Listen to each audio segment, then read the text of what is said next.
La oración del corazón, por Jacques Serre. Texto redactado para la impresión de 2 estudios presentados durante un retiro protestante en 1960, tras regresar de un viaje a Rusia. Primera, la invocación incesante del nombre de Jesús. En la vida de las iglesias de Oriente, y de la Iglesia Ortodoxa rusa en particular, existe una práctica espiritual muy profunda de la oración. La oración de Jesús, o oración del corazón, fue introducida en Rusia hacia mediados del siglo XIV. San Sergio, el gran fundador del monacato ruso, la conocía y la practicaba, al igual que sus discípulos. Entre ellos, Nil de la Sora es uno de los más conocidos. Otro monje muy conocido, Paisi Velichkovsky, la difundió y popularizó en el siglo XVII. Pero, a través de las iglesias de Oriente, se remonta a las tradiciones de los padres griegos del medioevo bizantino. Gregorio Palamas, Simeón el nuevo teólogo, Máximo el confesor, Diádoco de Foticé, así como a los padres del desierto de los primeros siglos, Macario y Evagrio. Algunos la vinculan incluso con los apóstoles mismos. Esta oración, según un texto de la Filocalia, nos llega de los santos apóstoles.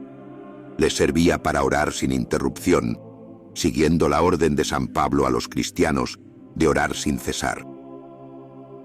Esta tradición espiritual tuvo sus principales centros de vida en los monasterios del Sinaí desde el siglo VI y del monte Athos, especialmente en el siglo XIV. Desde finales del siglo XIX se ha extendido fuera de los monasterios gracias a una obra, la Filocalia, publicada en 1782 por un monje griego, Nicodemo el Hagiorita, y editada en ruso poco después por Paisi Velichkovsky. Otro libro más reciente la ha popularizado, Relatos de un peregrino ruso, de finales del siglo XIX. Este libro es extremadamente popular en Rusia. Fue traducido al francés en 1945 por las ediciones del Umbral y reeditado en la colección Libro de Vida, número 63, 1965, traducción de Jean Laloy. La oración de Jesús no es más que una corriente de la espiritualidad oriental, pero algunos, como Bulgakov, la consideran el tipo esencial de la mística ortodoxa. Otro autor llega a llamarla corazón de la ortodoxia. Esta oración consiste en una invocación incesante del nombre de Jesús, de ahí su nombre, oración de Jesús. Extrae su fuerza de la virtud del nombre divino, el nombre de Yahvé en el Antiguo Testamento, el nombre de Jesús en el Nuevo Testamento, especialmente en el libro de los Hechos de los Apóstoles. Todo aquel que invoque el nombre del Señor será salvado. Hechos 2, 21. El nombre es la persona misma. El nombre de Jesús salva, sana, expulsa los espíritus impuros, purifica el corazón. Llevar constantemente en el corazón al dulcísimo Jesús y estar inflamado por el recuerdo incesante de su amadísimo nombre, de un amor inefable por él. Así se expresa el padre Paisi Velichkovsky. Esta oración se apoya en las exhortaciones apostólicas. Orad sin cesar. Primera Tesalonicenses 5, 17. Haced en todo momento, por medio del Espíritu, toda clase de oraciones. Efesios 6, 18. O también en la parábola de Jesús que muestra que hay que orar siempre y no desfallecer. Lucas 18, 1. Y en esta consigna, estén alerta y oren en todo momento. Lucas 21,36. Consiste en repetir sin cesar la fórmula: Señor Jesucristo, Hijo de Dios, ten piedad de mí, pecador. Según Lucas 18,38. Es el clamor del ciego de Jericó que implora de Jesús la curación, o también la oración del publicano. Oh Dios, ten piedad de mí, que soy un pecador. Lucas 18:13. También es el Kyrie eleison, Señor, ten piedad de nosotros, de la liturgia. La forma primitiva de la oración de Jesús, dice Meyendorff, parece ser el Kyrie eleison, cuya repetición constante en las liturgias orientales remonta así a los padres del desierto. Las palabras de la fórmula pueden variar, pero se recomienda adherirse a una fórmula breve y fija. Esto tomará el nombre de oración monológica. Que su oración ignore toda multiplicidad. Una sola palabra ha sido suficiente para el publicano y para el hijo pródigo para obtener el perdón de Dios. No busquen complejidad en las palabras de su oración. Muchas veces los balbuceos simples y monótonos de los niños ablandan a su padre. No se lancen en largos discursos para no dispersar su espíritu en la búsqueda de palabras. Una sola palabra del publicano movió la misericordia de Dios. Una sola palabra llena de fe salvó al ladrón. La prolijidad en la oración a menudo llena la mente de imágenes y la dispersa, mientras que a menudo una sola palabra, monología, tiene el efecto de recogerla. La respiración del nombre de Jesús. La oración de Jesús puede comenzar por una oración vocal recitada un cierto número de veces, usando por ejemplo un rosario, y bajo la dirección de un guía espiritual o starets. El rosario ortodoxo, hecho de lana negra trenzada, posee 100 nudos. Hay también versiones más cortas. Se puede recitar uno o dos, o varios, en ciertas horas del día. Pero esto no es más que un medio exterior que debe conducir a la oración interior.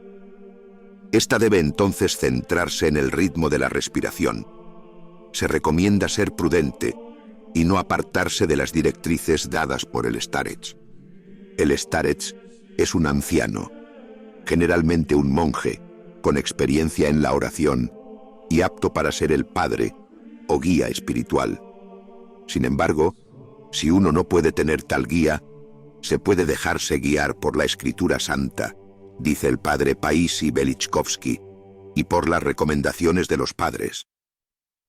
La respiración sirve de soporte y de símbolo espiritual a la oración. El nombre de Jesús es un perfume que se difunde, Cantares 1:4, y que uno gusta respirar. El aliento de Jesús es espiritual, sana, expulsa demonios, comunica el Espíritu Santo. Juan 20:22. El Espíritu Santo es aliento divino, spiritus, spirare, expiración de amor dentro del misterio trinitario. La respiración de Jesús, como el latido de su corazón, debía estar continuamente ligada a este misterio de amor, como también a los suspiros de la criatura, Marcos 7:34 y 8:12, y a las aspiraciones que todo corazón humano lleva dentro. El mismo Espíritu intercede dentro de nosotros con gemidos indecibles, Romanos 8:26. La función respiratoria, esencial para la vida del organismo, está vinculada a la circulación de la sangre, al ritmo del corazón, a las fibras más profundas de nuestro ser. La respiración profunda del nombre de Jesús es vida para la criatura. Él que da a todos vida, respiración y todas las cosas. En Él tenemos la vida, el movimiento y el ser. Hechos 17:25-28. En lugar de respirar el Espíritu Santo, dice Gregorio el Sinaíta, nos hemos llenado del aliento de los espíritus malignos. Al enfocar la oración en el ritmo respiratorio, el espíritu se calma, encuentra reposo. Reposo es esikia en griego, de donde viene el nombre esikasmo, dado a esta corriente espiritual de la oración. Se libera de la agitación del mundo exterior. Se purifica del movimiento desordenado de pensamientos, imágenes, representaciones, ideas. Se interioriza y unifica, al mismo tiempo que ora con el cuerpo y se encarna. En la profundidad del corazón, el espíritu y el cuerpo recuperan su unidad original. El ser humano recobra su simplicidad. Es adecuado buscar el silencio del espíritu, evitar todos los pensamientos, incluso aquellos que parecen legítimos, enfocar constantemente las profundidades del corazón y decir: Señor Jesucristo, Hijo de Dios, ten piedad de mí. A veces se dirá solo: Señor Jesucristo, ten piedad de mí. Luego se cambiará de nuevo: Hijo de Dios, ten piedad de mí. Esta última forma, según Gregorio el Sinaíta, es más fácil para los principiantes. Pero no se debe cambiar a menudo de fórmula, aconseja, sino a veces solamente.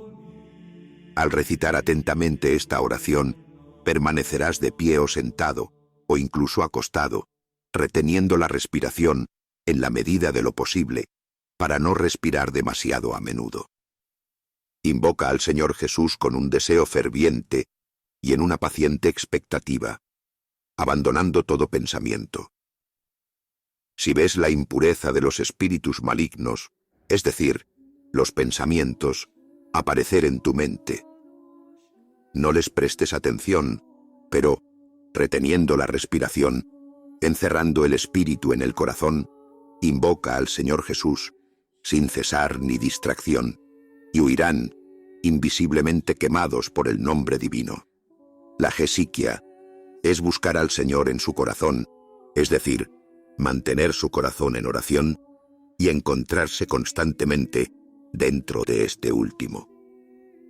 Sin embargo, no se trata aquí de una obra meritoria, número de rosarios, cantidad de oraciones, mortificaciones en el sentido vulgar. La noción de mérito está ausente de la teología oriental.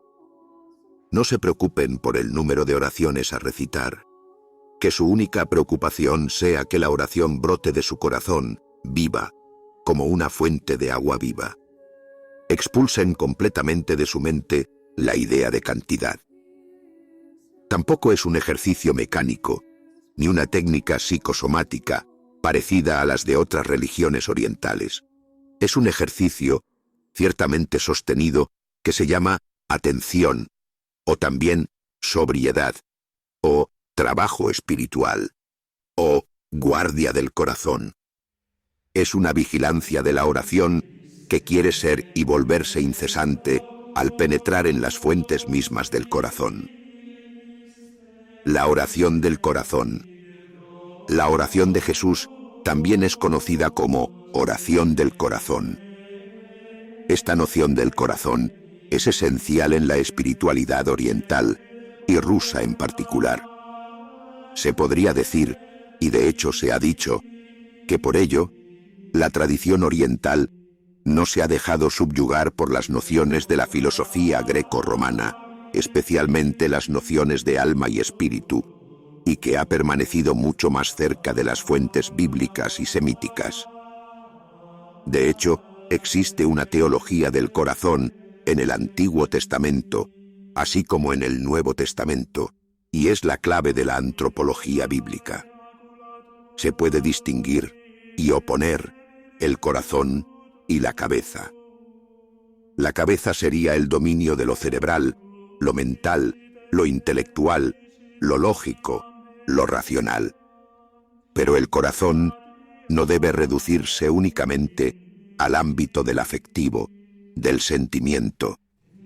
A veces se dice que alguien es un hombre de corazón, o bien que es una mujer de cabeza. El corazón es una dimensión espiritual, ontológica. El corazón es el centro de la persona humana, el dominio de la profundidad, donde el cuerpo y el alma entrelazan sus raíces. El corazón es la fuente vital del ser. El corazón, de hecho, Es el maestro y el rey de todo el organismo corporal, y cuando la gracia se apodera de los pastos del corazón, reina sobre todos los miembros y todos los pensamientos. Pues allí está la inteligencia, allí se encuentran todos los pensamientos del alma, y es de allí que ella espera el bien. Algunos sitúan el espíritu en el cerebro como en una especie de acrópolis. Otros le atribuyen la región central del corazón, la que está pura de todo aliento animal. Nosotros sabemos con certeza que nuestra alma razonable no está dentro de nosotros como estaría en un vaso, ya que es incorpórea, ni tampoco fuera, ya que está unida al cuerpo, sino que está en el corazón como en su órgano. En cuanto al corazón, en la tradición oriental, designa el centro del ser humano, la raíz de las facultades activas del intelecto y de la voluntad, el punto de donde proviene y hacia donde converge toda la vida espiritual. Es la fuente, oscura y profunda, de donde brota toda la vida psíquica y espiritual del hombre, y por la cual éste se comunica y está cerca de la fuente misma de la vida. La oración de Jesús, con su aspecto de técnica espiritual y su ritmo respiratorio, consiste en descender del espíritu, o de la inteligencia, al corazón. Es apropiado descender del cerebro al corazón. Por ahora, dice Teófano el recluso, solo tienes reflexiones totalmente cerebrales sobre Dios, pero Dios mismo permanece fuera. Ontológicamente, la consecuencia esencial de la caída, para el hombre, es precisamente esta desintegración espiritual por la cual su personalidad está privada de su centro y su inteligencia se dispersa en un mundo exterior. El lugar de este esparcimiento de la personalidad en este mundo de cosas es la cabeza, el cerebro, donde los pensamientos giran como copos de nieve o enjambres de mosquitos en verano. Por el cerebro, el espíritu conoce un mundo que le es externo al mismo tiempo que pierde el contacto de los mundos espirituales, cuya realidad el corazón ciego e impotente presiente oscuramente. Para reconstruir la persona en la gracia, es necesario encontrar una relación armónica entre la inteligencia y el corazón. Hay que orar con el corazón. Hay que encontrar la oración del corazón. Hay que sentarse en un lugar retirado y tranquilo, lejos del ruido y del movimiento, en el silencio. Inclinar la cabeza hacia el corazón, alejarse de la agitación de los pensamientos, decir no a la dispersión, a la multiplicidad de imágenes, ideas, recuerdos. Respirar calmadamente, lentamente, profundamente, orando al Señor Jesús. Fijar la mirada interior en el lugar del corazón, aún oscuro y oculto, donde la oración introduce el nombre divino de Jesús con el ritmo de la respiración. Poco a poco, el nombre de Jesús se identifica con los latidos del corazón. El corazón por sí mismo ora y respira sin cesar en la oración de Jesús, que se convierte así en la oración perpetua e incesante. Este aspecto técnico nos parece chocante. Vemos de inmediato, como psicólogo advertido que es todo hombre occidental, el peligro de la introspección, de la autosugestión, del análisis. Sin embargo, no es eso. Se trata en realidad de liberar el corazón y el espíritu de la opresión de los pensamientos, de la ocupación continua de las ideas, del dominio de los espíritus impuros, para que, bajo la acción de la gracia, las energías del corazón liberadas puedan irradiar en nosotros sin obstáculos a través de nuestra alma, así como de nuestro cuerpo. En el corazón está la vida, y allí también conviene vivir. La iluminación del corazón. Cuando la oración de Jesús se convierte en la oración del corazón, su primer efecto es la iluminación. No olvidemos que ella es el grito suplicante del ciego para obtener la curación. Lucas 18:38. Jesús responde abriendo los ojos del enfermo y dándole la luz. La oración incesante de Jesús logra la curación. La mera presencia de Cristo, justo cuando había anunciado que daría su vida en rescate por muchos, comunicó la oración de Jesús al ciego de Jericó. Los ojos del corazón se abren a la luz divina. El corazón es iluminado, y a través de él, el ser entero. Mateo 6, 22. Cuando la inteligencia y el corazón están unidos en la oración, y los pensamientos del alma no están dispersos, el corazón se calienta con un calor espiritual, y la luz de Cristo brilla en él, llenando de paz y alegría al hombre interior. La teología de la luz ocupa un lugar importante en la vida de la Iglesia de Oriente. En la liturgia, todo es luz. La iglesia entera está iluminada, cada ícono tiene su lámpara. En el altar brillan las 7 luces del candelabro.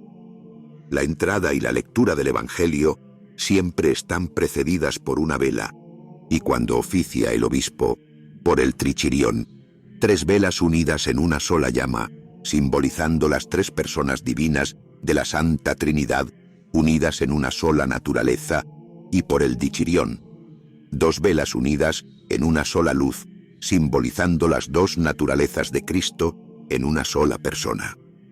El oro y la plata de los ornamentos reflejan estos miles de fuegos. El himno más antiguo conocido de la Iglesia de Oriente es el Fos Hilarón, luz radiante del siglo II.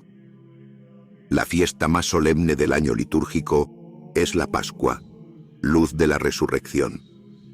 Al igual que los innumerables rayos que iluminan cada punto de la tierra emanan del sol, así todas las verdades de nuestra ortodoxia tienen su origen en el evento sagrado de la resurrección de Cristo.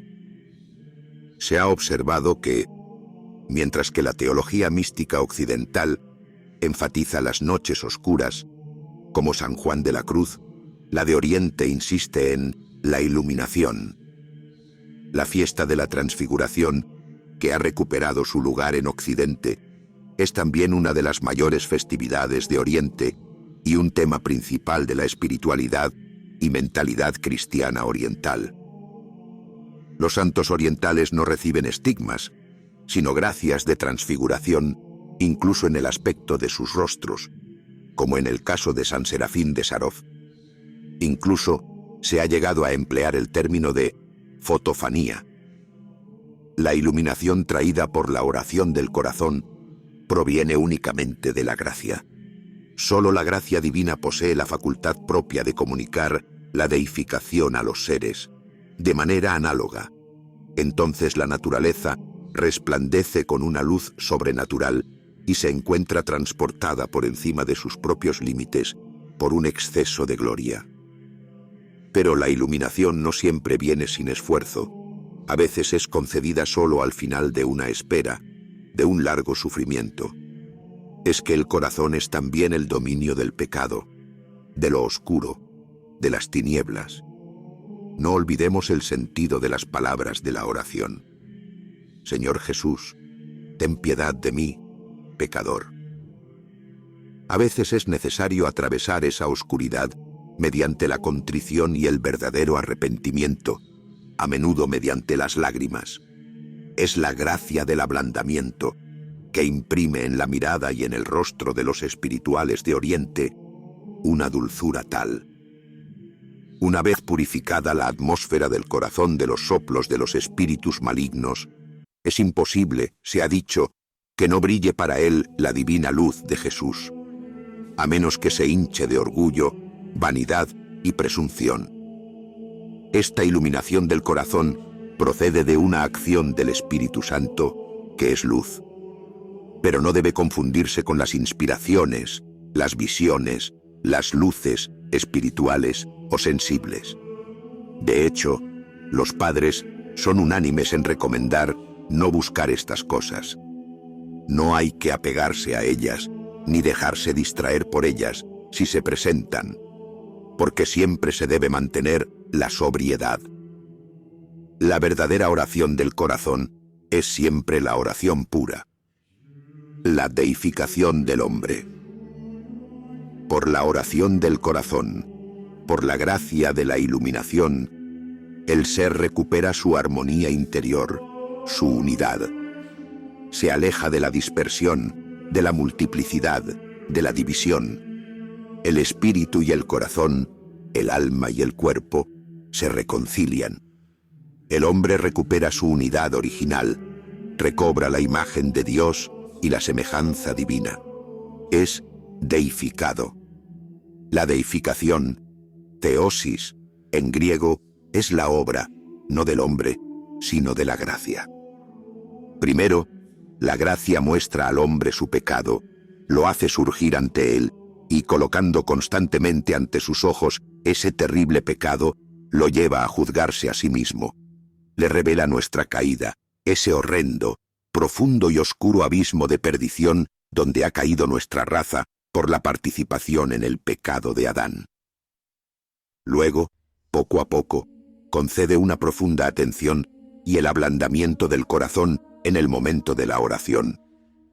Habiendo así preparado el recipiente, de manera repentina, inesperada, inmaterial, toca las partes separadas y éstas se unen. ¿Quién ha tocado?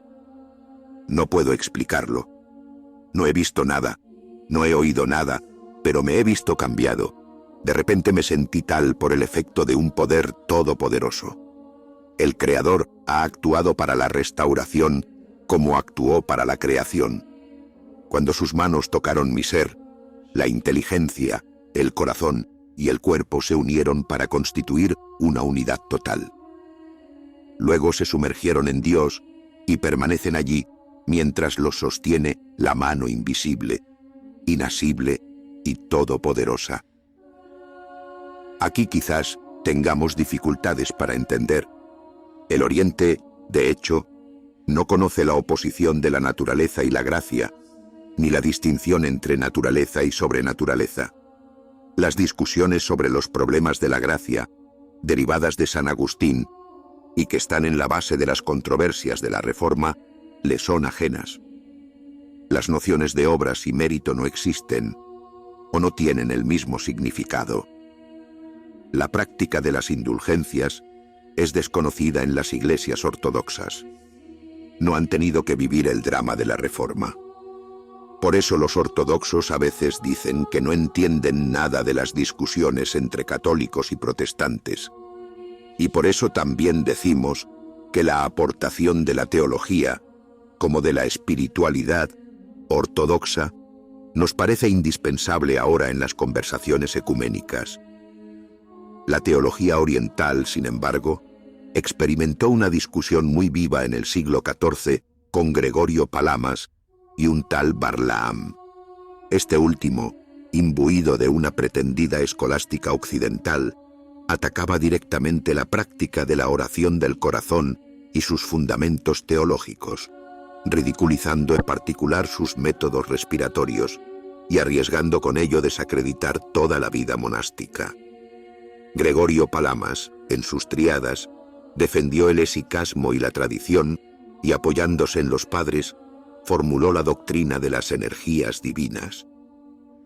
Cómo Dios, que es trascendente e inaccesible en su esencia, puede comunicar al hombre sus gracias y, en particular, hacerlo partícipe de la deificación. Puesto que se puede participar en Dios, y puesto que la esencia suprasensible de Dios es absolutamente imparticipable, hay algo entre la esencia imparticipable y los participantes que les permite participar en Dios. Eso algo son las energías divinas, comparables a los rayos del sol que aportan luz y calor, sin ser el sol en su esencia, y que aún llamamos sol. Son estas energías divinas las que actúan en el corazón para recrearnos a la imagen de Dios y a su semejanza. Por ello Dios se da al hombre sin dejar de ser trascendente a él. En realidad, esta cuestión de las energías ha suscitado y sigue suscitando interminables discusiones. ¿Son creadas o increadas? Por medio de ellas, Dios comunica su esencia o no. ¿De qué naturaleza es esta teosis o deificación? Lo cierto es que, gracias a Gregorio Palamas, el esicasmo, la corriente espiritual y tradicional de la oración de Jesús, fue dotado de una teología extremadamente sólida y profunda. En el momento en que el Imperio de Oriente estaba a punto de desaparecer, esto le ayudó muy seguramente a sobrevivir y a difundirse en las diversas iglesias ortodoxas, y especialmente en Rusia. El corazón como prenda de la resurrección. El corazón es el lugar donde el alma y el cuerpo se comunican en las profundidades del ser. Así, los efectos de la oración del corazón se sienten tanto en el cuerpo como en el alma. El corazón es el órgano central de los sentidos internos, el sentido de los sentidos, porque es la raíz. Si la raíz es santa, todas las ramas también lo serán. El corazón, de hecho, es el maestro y el rey de todo el organismo corporal, y cuando la gracia se apodera de los pastos del corazón, reina sobre todos los miembros y todos los pensamientos. Es por eso que la gracia penetra en todos los miembros del cuerpo. El cuerpo también recibe los efectos de la iluminación. Si tu ojo, tu corazón, está sano, todo tu cuerpo estará iluminado. Mateo 6, 22. Bajo la irradiación de las energías divinas, las energías del corazón son a su vez vivificadas y por su irradiación transfiguran al ser entero, como bajo la acción de un sol interior. Es más común de lo que se piensa que el rostro de quien ora sea transfigurado por una luz interior. Vean los rostros de los santos y las santas, de los ángeles y de la Virgen en los iconos, Rublev, o en los primitivos, Fra Angelico. Esta transfiguración del cuerpo puede convertirse en una gracia carismática visible en ciertos santos o starets. La experiencia más típica en este sentido es la de San Serafín de Sarov, relatada en su conversación con Motovilov. Ambos estamos llenos del Espíritu Santo. ¿Por qué no me miras? No puedo, le dije, pequeño padre, porque relámpagos salen de tus ojos. Tu rostro se ha vuelto más brillante que el sol, y mis ojos sufren de dolor. No temas, dijo San Serafín. Tú también te has vuelto tan brillante como yo. Ahora también estás lleno del Espíritu Santo. De otra manera no podrías verme así. Pero además de estas gracias extraordinarias, hay muchas otras más ordinarias pero igualmente auténticas, en cientos y miles de humildes creyentes y sencillos, a través de toda Rusia y el mundo entero, como esos rostros de mujeres, de niños que hemos visto en todas las iglesias, todos iluminados, durante la celebración de la Divina Liturgia. Al salir de la Divina Liturgia, todos los hombres y todas las mujeres de nuestro pueblo eran teóforos, es decir, portadores de Dios. Todos habían comulgado, y en sus venas corría la sangre de Dios. Eran hijos de Dios y estaban deificados. Ciertamente, estas personas son campesinos rudos, miserables y pobres. Ellos saben lo que son, y al salir de la iglesia, llevaban a Dios en ellos, y caminaban con cuidado, como se camina cuando se transporta algo invaluable.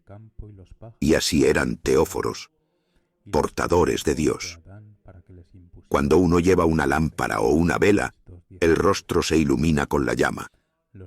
Cuando se lleva a Dios dentro, que es la luz de las luces, uno está iluminado desde dentro, de tal manera que toda la carne y todo el cuerpo están transfigurados, embellecidos.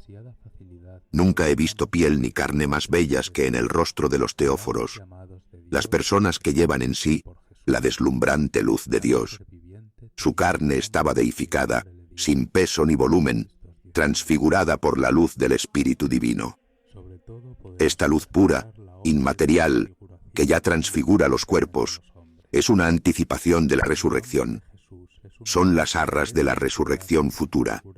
El cuerpo terrenal es ya como revestido del cuerpo espiritual, del manto blanco de los redimidos de Jesucristo. La alegría espiritual que viene del espíritu al cuerpo no está en absoluto corrompida por la comunión del cuerpo, sino que transforma el cuerpo y lo hace espiritual.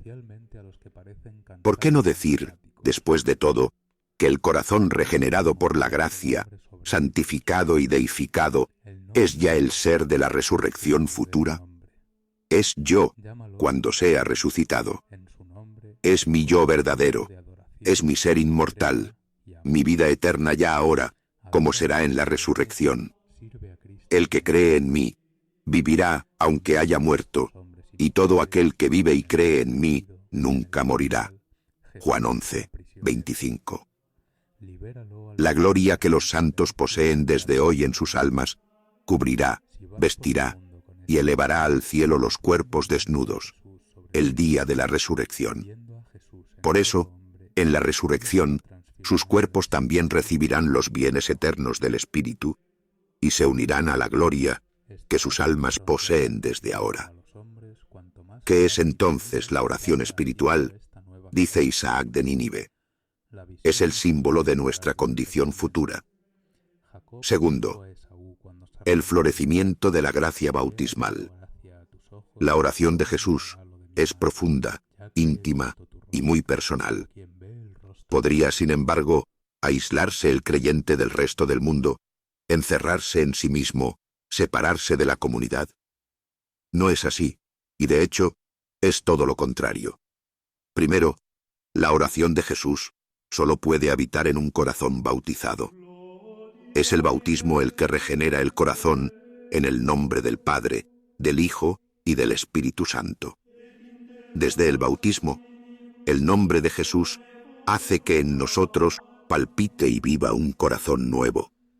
Ya no es el corazón de piedra, es un corazón de carne que, de ahora en adelante, solo desea a Jesús. Desde que somos bautizados, nuestra alma, purificada por el Espíritu, es más resplandeciente que el sol, y no solo contemplamos la gloria de Dios, sino que también recibimos su brillo, como la plata pura, expuesta a los rayos, se vuelve toda resplandeciente, no solo por su naturaleza propia, sino también por el brillo del sol. En resumen, estos son los efectos del bautismo: borrar los pecados, reconciliar al hombre con Dios, incorporar a Dios en el hombre, abrir los ojos del alma ante el rayo divino, en breve, preparar todas las cosas de cara a la vida futura. En la Iglesia ortodoxa, el bautismo generalmente se administra a niños pequeños por inmersión. El niño bautizado recibe, justo después, la confirmación y la Eucaristía. Prácticamente no hay catecismo. Es en el culto y en la liturgia donde el niño aprende las verdades de la fe.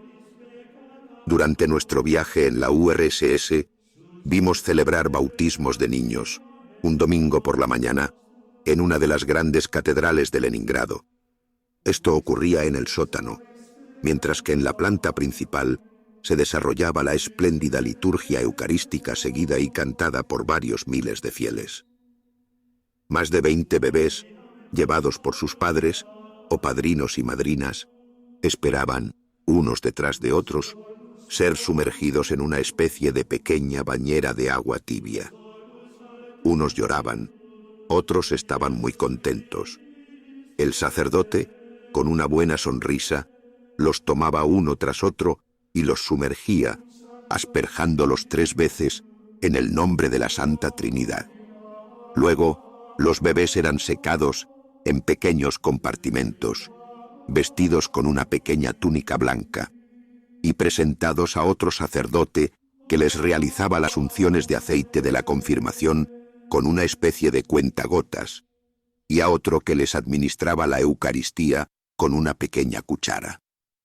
Todo esto era muy conmovedor y alegre, y extraordinario, Si se piensa que todos los domingos, en cada iglesia abierta al culto, hay decenas de bautismos de niños y también de adultos. Algunas iglesias nos han dicho, especialmente en Siberia, poseen baptisterios para adultos. ¿No se puede ver en esta inmersión un símbolo? En la práctica occidental del bautismo por aspersión o infusión, el agua toca solo la frente y la cabeza. Aquí es todo el cuerpo y el corazón el que está sumergido en el agua bautismal. El corazón bautizado ha recibido la gracia. El nombre de Jesús ha sido impreso, de alguna manera, sobre él, en él. La oración de Jesús es el florecimiento de la gracia bautismal. La gracia que hemos recibido en el santo bautismo está oculta en las profundidades del Espíritu, dice un autor anónimo. La gracia ahora está oculta en las profundidades del corazón. El corazón es como el pozo profundo de la mujer samaritana, Juan 4, donde fluye sin cesar un agua viva que solo desea brotar hacia la vida eterna. El trabajo del corazón y la fatiga corporal, dice Gregorio el Sinaíta, hacen la obra verdadera. Manifiestan la operación que te ha sido dada, así como a todo otro fiel, por el bautismo, y que la negligencia de los mandamientos entierra bajo las pasiones. El corazón bautizado solo aspira al Señor Jesús. No quiere vivir, latir y respirar sino en Él. La oración de Jesús satisface estas aspiraciones. Libera las energías del corazón que tienen su fuente dentro por la gracia del bautismo. Permite al corazón florecer en el nombre de Jesús, repetido sin cesar, en un amor incansable. La Eucaristía, alimento del corazón. Los padres y teólogos del siglo XIV, como Gregorio el Sinaíta, Gregorio Palamas y Nicolás Cavasilas, enfatizaron que la oración no es una técnica individualista, sino que surge de los sacramentos de la Iglesia: el bautismo, la confirmación y la Eucaristía. El bautismo da vida al corazón, y la Eucaristía es el verdadero alimento del corazón. Mi carne es verdadera comida, y mi sangre es verdadera bebida, dijo Cristo. Juan 6,55. El Señor nos ha dado el sacramento de su cuerpo y de su sangre para nutrir y elevar nuestra vida espiritual. Es la fuente sobrenatural que la conserva y la fortalece. Desde los orígenes del cristianismo, las almas celosas por la piedad consideraban como el beneficio primordial la comunión frecuente. Es opinión común de todos los santos que no hay salvación sin comunión y que no hay progreso en la vida espiritual sin comunión frecuente.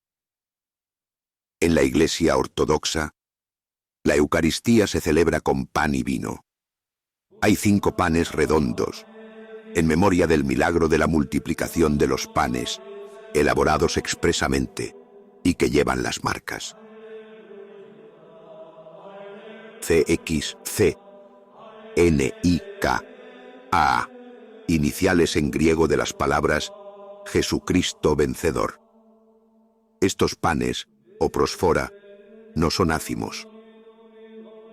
Hubo en otro tiempo en Bizancio una aguda controversia sobre los ácimos. Es pan común. Los fieles comulgan bajo las 2 especies. El pan se sumerge y se diluye en el cáliz con el vino mezclado con agua caliente. Luego se distribuye a los fieles con una cucharilla de plata. Al igual que en todas las iglesias de Occidente, actualmente en Rusia hay un renacimiento eucarístico. Los fieles comulgan mucho más que antes.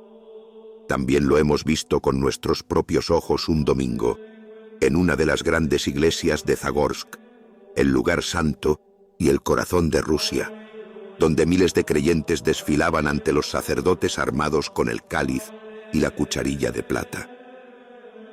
El fiel que recibe la Eucaristía recibe a Cristo. Es portador de Dios, teóforo. Es el nombre que también se da a los santos padres y ascetas de Cristo en Oriente. La luz del corazón, el calor del corazón, tienen su fuente en esta presencia eucarística. En el cuerpo mismo de Cristo habita corpóreamente toda la plenitud de la divinidad. Colosenses 2:9. ¿Cómo no va a iluminar a aquellos que comulgan dignamente del rayo divino de su cuerpo, que está en nosotros, iluminando su alma, como iluminó los cuerpos mismos de los discípulos en el Tabor? Porque entonces ese cuerpo, fuente de la luz de la gracia, no estaba aún unido a nuestros cuerpos. Iluminaba desde fuera a quienes se acercaban dignamente y enviaba la iluminación al alma a través de los ojos sensibles. Pero hoy, puesto que se confunde con nosotros y existe en nosotros, ilumina el alma justamente desde el interior. El pan de vida nos permite llegar a ser miembros de Cristo, mucho más perfectamente que cualquier otro rito sagrado. Porque, como es por la cabeza y el corazón que viven los miembros, así, quien me come vivirá por mí, dice el Salvador. De acuerdo con lo que es el papel normal del corazón y de la cabeza, estamos unidos y vivimos como Él mismo vive. Él nos transmite la vida como el corazón o la cabeza a los miembros.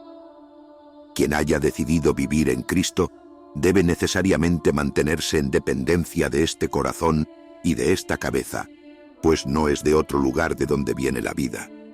Nuestros miembros deben permanecer puros, puesto que son los miembros de Cristo. Dependientes de este corazón que es Cristo, debemos tener los mismos sentimientos y las mismas voluntades que Él. Pensemos en el apóstol San Juan que, durante la cena del Jueves Santo, se reclinó sobre el pecho de Jesús. Juan es el teólogo, como lo llama la Iglesia de Oriente. Es el teólogo del corazón. Esta imagen del seno aparece en su Evangelio en varias ocasiones. El Hijo único está en el seno del Padre. Juan 1:18. El que cree en mí, dijo Jesús, de su seno correrán ríos de agua viva. Juan 7:38. El discípulo a quien Jesús amaba y a quien confió su madre diciendo, ahí tienes a tu hijo, se mantenía cerca del corazón del Maestro y penetraba su intimidad. El corazón es el tabernáculo, el santuario, el templo, donde habita la presencia y donde reposa la gloria como la nube. Allí está el verdadero tesoro. Y donde esté tu tesoro, allí estará también tu corazón. Mateo 6:21. El corazón de la Iglesia. Todo lo que Jesús nos dice acerca de su corazón se aplica verdaderamente al corazón del Padre. El corazón del Padre es el modelo que reproduce el corazón de Jesús. Quizás la imagen más satisfactoria que podemos formarnos del Padre es la de un corazón, la primera emoción que se propaga por todas partes, el primer amor que mueve todas las cosas, los astros y las almas. Cada latido de este corazón es un impulso por el cual el Padre se da. Estos latidos envían hacia nosotros la sangre del Hijo, vivificada por el soplo del Espíritu. El Padre es corazón. Vivir según la voluntad del Padre es vivir bajo la dependencia de este corazón, unir cada latido de nuestro corazón a los del corazón divino. Jesús se hizo hombre, y he aquí que, por primera vez, un corazón humano late en perfecto unísono con el corazón de Dios. Por primera vez, un amor perfecto hacia el Padre hace latir un corazón humano. Por primera vez, un corazón humano late con un amor perfecto hacia los hombres. El corazón no es solo una dimensión individual, sino también eclesial y cósmica. Dios es corazón del universo. La oración de Jesús, incluso cuando requiere silencio y soledad, no aísla al creyente. no lo separa de la comunidad, ni lo sustrae de la iglesia o del mundo. Al contrario, la oración del corazón bebe su vida de la fuente de los sacramentos en el corazón de la iglesia. En la iglesia de Oriente, el culto se celebra con el despliegue y la esplendor de la divina liturgia. Durante más de 2 horas, sin interrupción, se desarrolla la liturgia que a través de los siglos nos llega de San Juan Crisóstomo y de los orígenes de la Iglesia. De pie durante toda la duración del servicio, el pueblo cristiano sigue con fervor, ora, canta, se postra, sin cansancio ni formalismo, y adora con todo su corazón. Basta con ver los rostros de estas multitudes que llenan las iglesias en todos los países de la URSS. Aunque no pudiéramos entender el idioma eslavo, sentíamos nuestro corazón fundirse en la oración de esos coros y de esos himnos espléndidos. Nos sentíamos verdaderamente en el corazón de la iglesia, tanto en la tierra como en el cielo. Toda iglesia es una copia del cielo.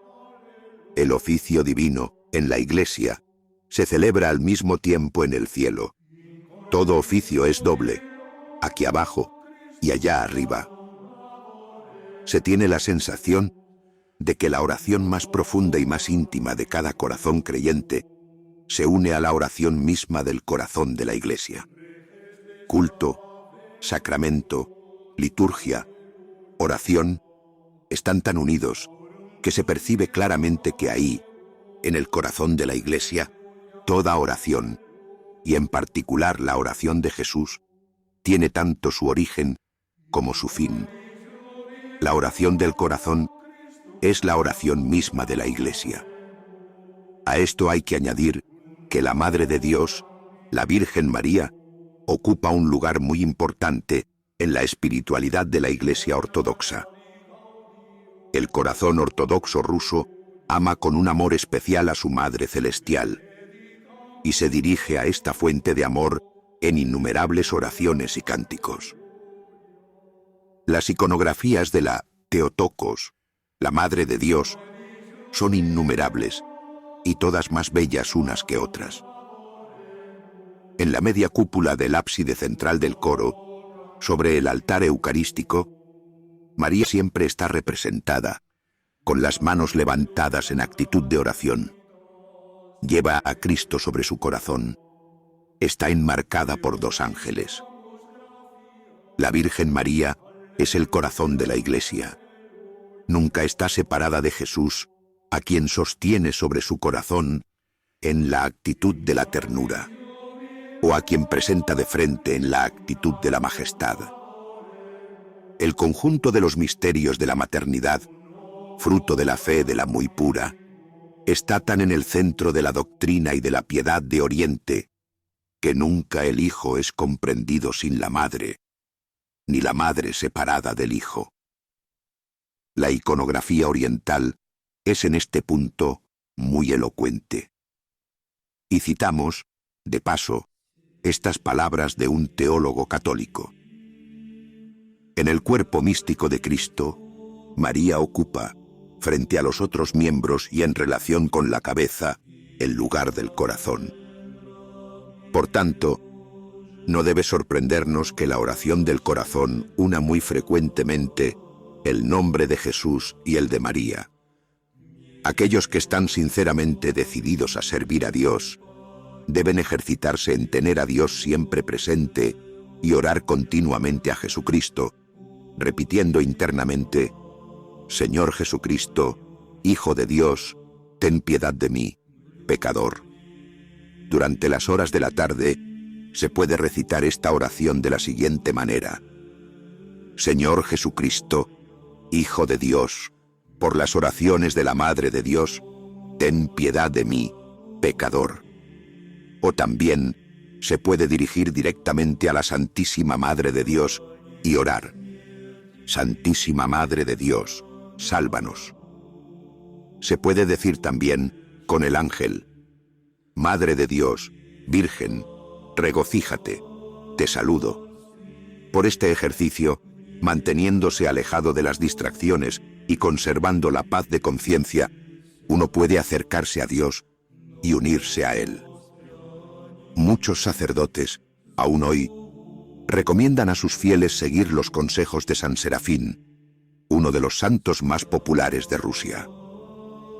El corazón de Jesús, el corazón de la Iglesia, el corazón de María, el corazón del fiel son uno en el mismo misterio de oración y amor. El lugar del corazón. Es reconocido que los padres del desierto, los monjes bizantinos y los maestros de la oración del corazón fueron, en su mayoría, ermitaños y solitarios.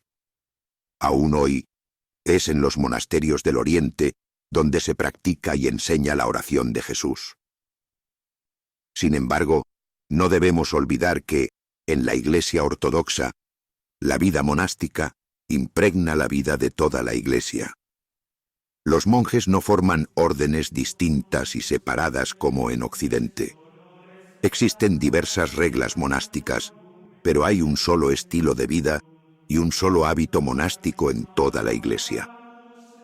Además, la distinción entre clero regular y clero secular no existe, o al menos no funciona de la misma manera. Los sacerdotes pueden estar casados, pero todo el clero episcopal es monástico.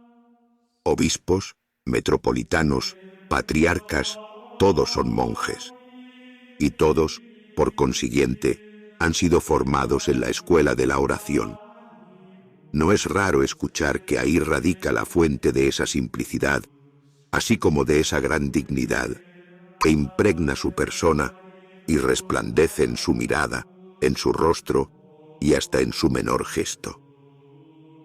Además, en Rusia, desde finales del siglo XVIII y especialmente en el XIX, surgió el movimiento de los starets.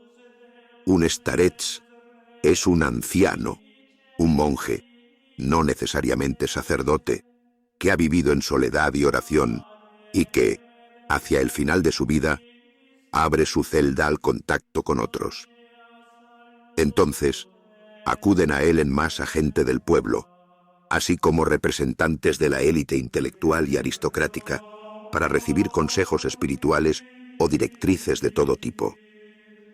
El movimiento de los starets de Optino, por ejemplo, ejerció una gran influencia en toda Rusia, y en particular sobre escritores como Dostoyevski. Aún existía en 1917, y quizás su influencia se sienta todavía hoy en algunos círculos. Fue una especie de movimiento espiritual, a la vez carismático, profético y eclesial. Por ello, la espiritualidad monástica penetró profundamente en el pueblo ruso. Una característica de los maestros rusos de la oración espiritual se revela menos en su doctrina que en su actitud práctica. La oración ininterrumpida, cuya dulzura llena su corazón de paz y alegría, lejos de separarlos de los hombres, finalmente los acerca. De hecho, si durante la fase inicial el absoluto silencio y el alejamiento eran para ellos la condición misma de todo progreso espiritual, llega un momento en que, sintiendo la oración fuertemente arraigada en su corazón, el retorno hacia los hombres les parece una necesidad, una obediencia a la voluntad divina. San Serafín de Sarov. Los starets de Optino acogen a miles de peregrinos, reciben innumerables cartas y responden a ellas. Si en Nil Sorsky, en el siglo XVI, esta actividad de cura de almas aún tiene el carácter de un sacrificio voluntario inspirado por el amor fraternal, en los starets del siglo XIX es como el florecimiento de su vocación espiritual. En medio de la multitud, la oración mística sigue resonando en su corazón, íntimamente unida a su latido, constituyendo como la trama de su vida interior, pero no impidiéndoles participar en la vida de los hombres. Su profunda experiencia de una oración cuya llama, lejos de extinguirse en contacto con el mundo, se nutre de una actividad caritativa que los acerca a los hombres, les inspira una nueva concepción de la obra espiritual. Esta, incluso en sus formas más místicas, no sería incompatible con la vida en el mundo y una cierta actividad cultural. Sin duda, la obra espiritual exige concentración interior y, por tanto, cierta soledad.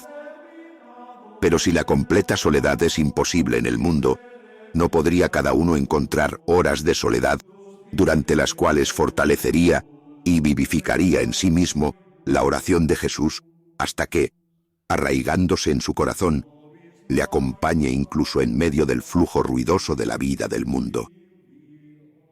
Muchos sacerdotes, como Juan de Kronstadt, practicaron una vida de oración espiritual intensa en el ejercicio de un ministerio extremadamente fecundo y popular.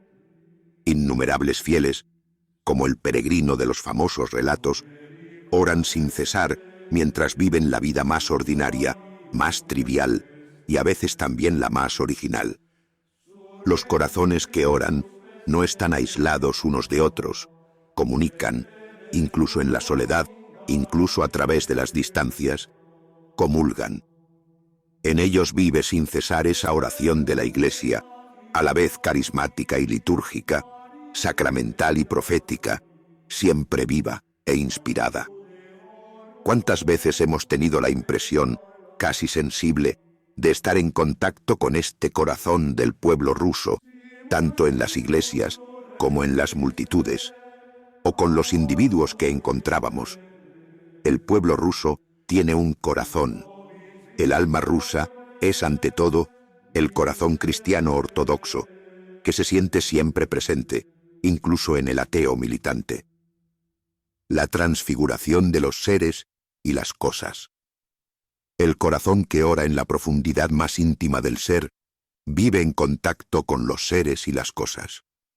No necesariamente es un contacto de palabras o ideas, sino a menudo una presencia del corazón hecha de silencio e impregnada de caridad. Quien ama a Dios con todo su corazón, también ama a su prójimo como a sí mismo. Este contacto incluso alcanza al pecador o al incrédulo, porque todo ser humano tiene un corazón, incluso si lo ignora. ¿Quién sabe si la caridad del corazón, hecha de silencio, no despierta en el incrédulo o en el pecador esa presencia del corazón que aún desconoce en lo profundo de su ser? ¿Quién sabe incluso si esta presencia de amor no puede a veces expulsar demonios, disipar espíritus impuros, sanar? Muchos santos, conocidos o desconocidos, y muchos fieles simples, han sido y aún son revestidos de estos carismas. El corazón que ora, como hemos visto, participa en una especie de transfiguración. También hace participar a otros, y no solo a seres humanos, sino a todos los seres, a los seres y las cosas. Cuando al mismo tiempo oraba en el fondo del corazón, todo lo que me rodeaba me parecía encantador.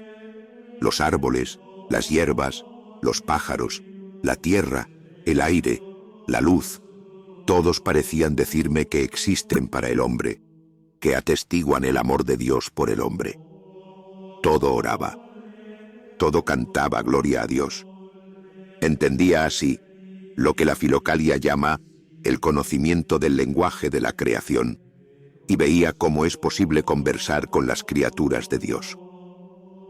La oración del corazón me hacía tan feliz que no pensaba que se pudiera estar más feliz en la tierra, y me preguntaba cómo los deleites del reino de los cielos podrían ser mayores que aquellos.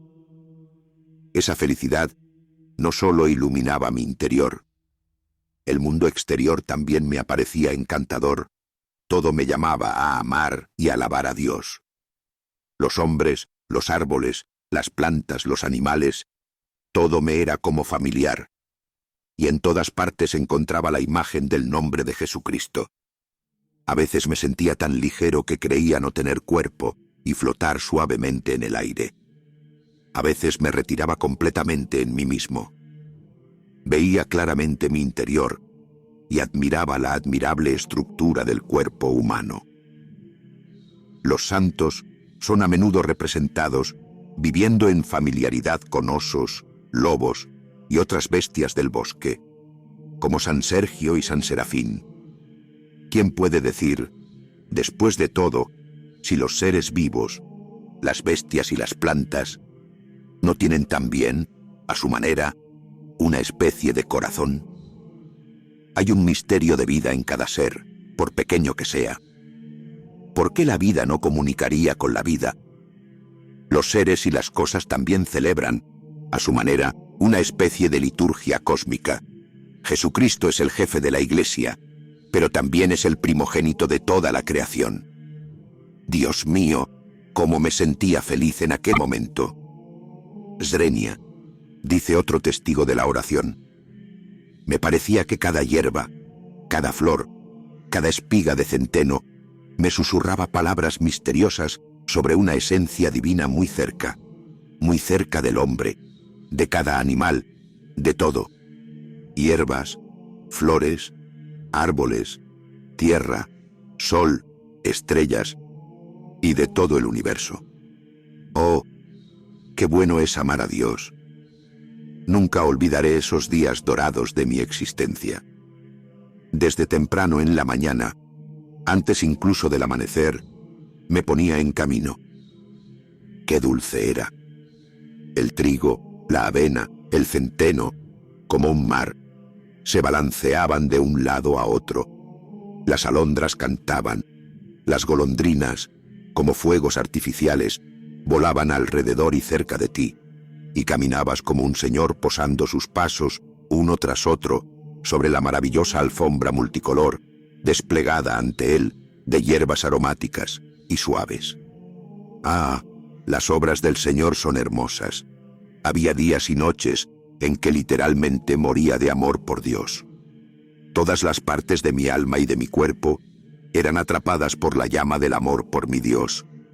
El solo nombre de Jesucristo, o de Dios, me transformaba de repente en otra criatura. El padre Vsevolod, que fue nuestro guía y amigo durante nuestra estancia en Rusia, nos dijo una mañana estas palabras que quedaron grabadas en nuestro espíritu. El mundo no fue hecho para ser rechazado, sino para ser transfigurado. El mundo venidero. La iluminación del corazón, la gracia de la deificación y la transfiguración de los seres y las cosas anuncian el mundo venidero. La luz de la transfiguración, prefigurada en el Sinaí en el rostro de Moisés, y brillando en todo su esplendor en el monte Tabor, en la persona de Jesús, anuncia la parusía, la gloriosa resurrección, el mundo nuevo. La tradición patrística es unánime al interpretar el relato evangélico de la transfiguración como una anticipación de la segunda venida. Esta segunda venida constituye una realidad viva para el cristiano en su vida sacramental y su experiencia espiritual. El reino venidero ya está dentro de nosotros, esperando su gloriosa manifestación en el último día. La escatología ocupa un lugar importante en la espiritualidad, la teología y la vida de la Iglesia de Oriente. Es el cristianismo oriental el que ha proporcionado a Occidente sus temas dominantes, especialmente el del juicio final, representación de la parusía, que ocupa el frontispicio de todas nuestras grandes catedrales e inspira las pinturas de los más grandes primitivos. Tal vez no haya muchas iconografías del juicio final en las iglesias ortodoxas, pero se puede decir que la iglesia entera es un icono del cielo.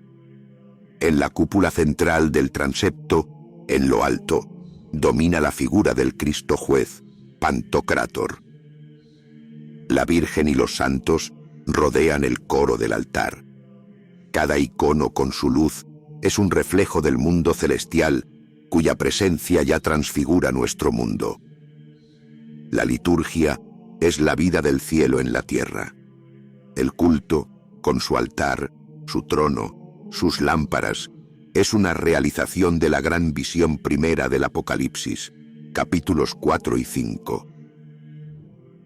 Al entrar en la iglesia durante el servicio divino, entras como en otro mundo. El tiempo parece desaparecer para ti, y la eternidad parece comenzar. Todo en la tierra es imagen y sombra de lo que se hace en el cielo. Así, la forma litúrgica del servicio divino en la tierra es una imagen del servicio divino en el cielo. La belleza de las iglesias es una imagen de la belleza del templo celestial. La luz, una imagen de la inaccesible gloria de Dios en el cielo. El agradable olor del incienso, una imagen del inefable perfume de la santidad. El canto aquí abajo, un eco del inefable canto de las alabanzas angélicas allá arriba. Sí, ¿cómo no sentirse transportado durante el canto de esos coros maravillosos y de esos himnos espléndidos de las iglesias rusas? Entonces el mundo venidero parece muy cercano. Está ahí. Bastaría un parpadeo para que se manifestara. Así vislumbramos el fin de la oración mística, la transfiguración del hombre entero en la unidad de su espíritu y su cuerpo, por la luz divina, luz de Cristo y del Espíritu Santo, radiación gloriosa de la Santa Trinidad. Por el misterio insondable del don de la gracia, la naturaleza humana es transformada. Las tinieblas de la materia se disipan y, vencidas, se vuelven translúcidas al Espíritu. El hombre es capacitado para ver la gloria de Dios. Pero esto es solo el término terrenal de la oración, las primicias de las iluminaciones del siglo venidero. El fin de la oración mística anuncia verdaderamente el fin de los tiempos, la liberación de toda la creación de la esclavitud de la corrupción para compartir la gloriosa libertad de los hijos de Dios.